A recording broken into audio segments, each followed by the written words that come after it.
Isus je sa svojim učenicima otplovio u Gerezanski kraj nasprut Galileji. Kada je izlazio na kopno, u susret mu dođe čovjek iz grada. U njemu su bili demoni, dugo je hodao bez odjeće i nije boravio u kući, nego u grobovima. Kad je ugledao Isusa, počeo je vikati, pao je pred njega i jakim glasom rekao: "Što ti imaš sa mnom, Isuse, sine Boga svevišnjega? Molim te da me ne mučiš." To je rekao zato što je Isus bio zapovjedio nečistom duhu da iz njega izađe. Već je dugo bio opsjednut. Zbog toga su ga držali u lancima i okovima, ali on je kidao okove i zao bi ga duh odvlačio na pusta mjesta. Isus ga je pitao: "Kako ti je ime?" On je odgovorio: "Legija", jer se u njemu bili mnogi zli duhovi. Preklinjali su ga da im ne zapovjedi da odu u ponor.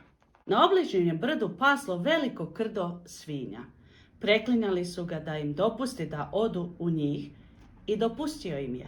Demoni koji su izašli iz čovjeka ušli su u svinje, pa je krdo krenulo niz strminu u jezero i udavilo se. Pastiri koji su to vidjeli, pobjegli su i javili u gradu i po selima. Ljudi su izašli kako bi vidjeli što se dogodilo i došli ka Isusu. Vidjeli su kako čovjek iz kojega su izašli demoni sjedi do Isusovih nogu obučen i normalan.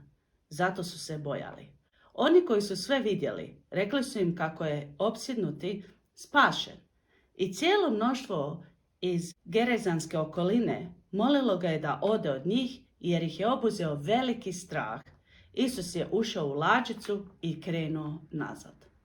Čovjek iz koga su demoni bili izišli, molio ga je da ostane sa njim. A on ga je otpustio i rekao mu: "Vrati se svojoj kući i reci što ti je Bog učinio." On je otišao i po cijelom gradu razglašavao što mu je Isus učinio.